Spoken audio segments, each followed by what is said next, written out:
नमस्कार मंडळी, आज मी तुम्हाला दोडक्याचा ठेचा कसा बनवायचा ते सांगणार आहे. तर जास्त वेळ न घालवता डायरेक्ट रेसिपीला सुरुवात करायची. तर इथे मी दोडक्याच्या शिरा काढून घेतल्यानंतर फोडी करून घ्यायच्या. फोडी केल्यामुळे लवकर ठेचल्या जातात. या ठेच्यामध्ये कांद्याचा वापर करायचा आहे. तर 3 मीडियम साईजचे कांदे घेऊन एकदम कांदा बारीक चिरून घ्यायचा.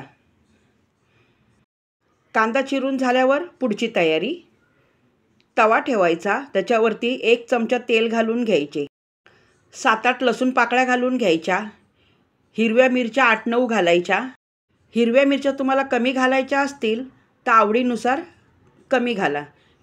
गॅस बंद करायचा आणि हलकं असे भाजून घ्यायचे आहेत. आता याला थंड करण्यासाठी प्लेटमध्ये काढून घ्यायचे. खलबत्त्याखाली जाड टॉवेल ठेवून द्यायचा. नंतर खलबत्त्यात लसूण घालून घ्यायचा.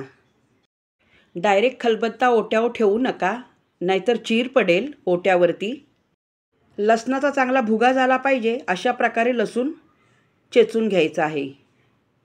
लसूण आणि हिरवी मिरची तेलामध्ये परतण्याचे हेच कारण की सहज लवकर ठेचता येते. आता याच्यामध्ये हिरव्या मिरच्या तोडून घालायच्या. अख्ख्या नका घालू, कारण तुकडे केल्यानंतर सुद्धा ठेचा लवकर तयार होतो. मिरच्या आणि लसूण चमच्याने थोडेसे खालीवरती करून घ्यायचे. आता याच्यामध्ये 1.5 चमचा जिरे घालून घ्यायचे. थोडेसे मीठ घालून घ्यायचे. मिठाने पण लवकर ठेचा ठेचला जातो.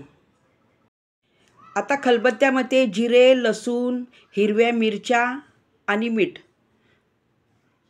सर्व साहित्य ठेचून झाल्यानंतर,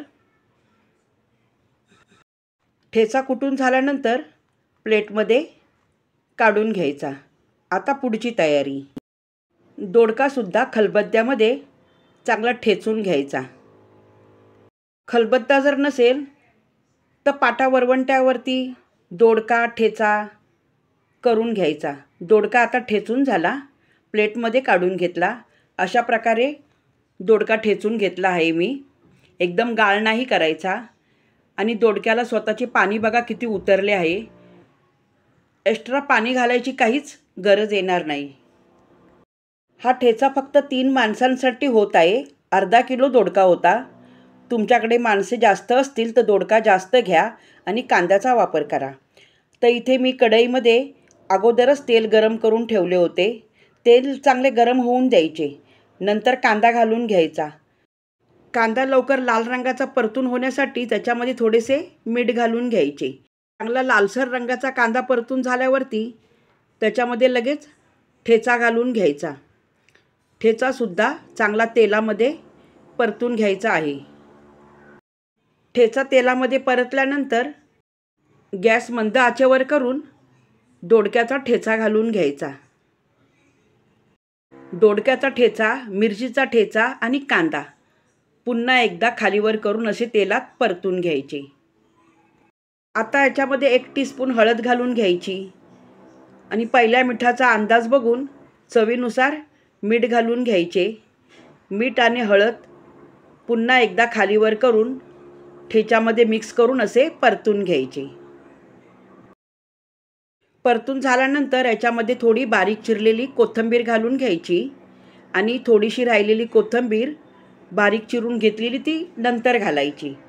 आता याच्यावरती झाकण ठेवून देऊया 2 मिनिट. 2 मिनिटानंतर झाकण काढून बघायचे मध्ये आणि पुन्हा एकदा खालीवर करून ठेचा असा परतून घ्यायचा आहे.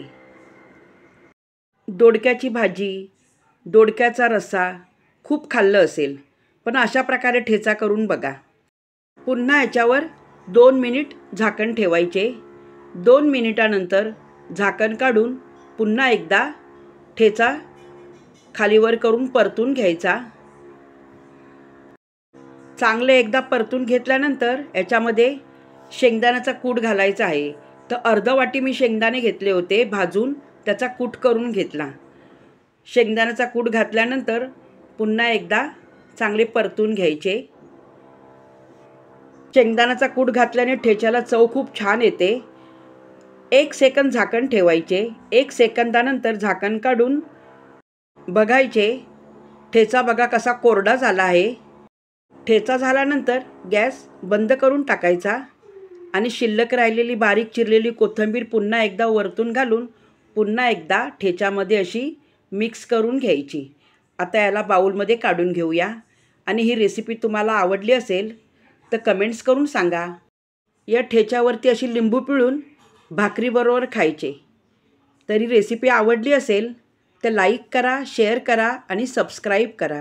पुन्हा भेटूया पुढच्या व्हिडिओमध्ये.